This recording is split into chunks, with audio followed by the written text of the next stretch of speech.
So basically, this whole theory of supernatural perception is an overarching explanation as to why some people are more prone to supernatural sightings, alien sightings, cryptid sightings, different aspects of the paranormal, and some people, no matter how hard they try, are absolutely unable to perceive such things.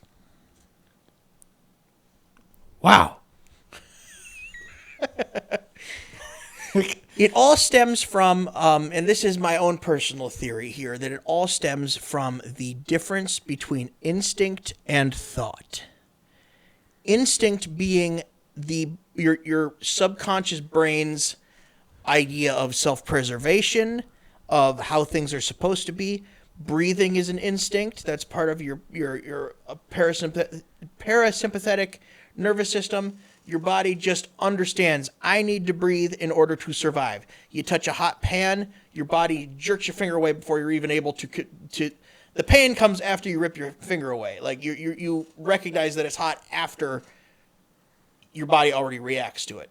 You have the thought of, ow, that's hot, after your body already is like, Jesus, no. If you get scared, you jump before you're able to consciously think, oh God, that scared me. So that is all instinct. That is how your body at a primal level is able to respond to external phenomenon. Thought is sort of your higher brain level ability to think objectively as opposed to instinct. So think of it as instinct is lizard brain, thought is monkey brain. Your instinct is how your body is able to maintain itself and prevent destruction, whereas your active thought is you actively working your brain through its own systems. It gets deeper, just buckle in. Are you following so far? Yeah, so you're trying to say is the difference between the intelligent thought that you might have and your natural DNA, primal, evolved, Exactly. or, so you essentially, it's your instincts that you've had over all the years that's in your DNA as to our brain automatically knows there's a snake there. Oh, Yep. It's jump how back. It's how you're hardwired to think versus how you're conditioned to think. It's that nature versus nurture. Yeah. So we're talking about hardware versus software. Exactly. Part of the hardware is we know to over thousands or, millions of years, billions, trillions, whatever, as to jump away from the snake. Correct. Whereas the software is things that can be programmed. The software is what makes you want to go over and pick up the snake and show your friends. After getting over the initial... Correct. Now, active thought... The initial reaction. Active thought can overcome instinct thought, where basically you can work through your fears. It's like working over a fear of spiders or picking up the snake or something like that, or holding on to the hot pan even though you know it's hot.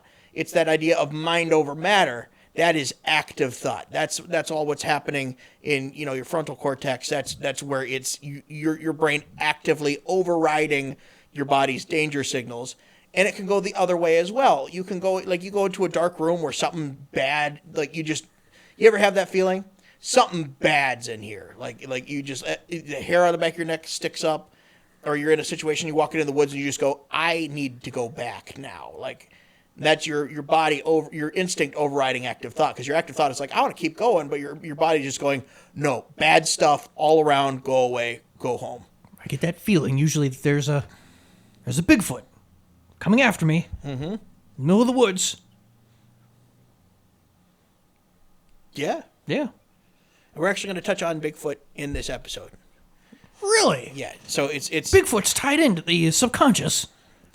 It's tied into that idea that some people are more perceptive of the quote-unquote supernatural. Now, there is a running theory that your brain can, whereas it recognizes patterns, everybody has the dark spot in their eye. where the optic nerve is.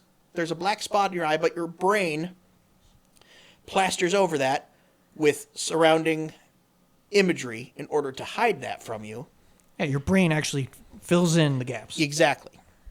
Well, Now, that's why when we have two eyeballs with the nose in between, our mind actually fills in the middle. Correct. And you actually don't recognize your nose unless you're actively looking for it.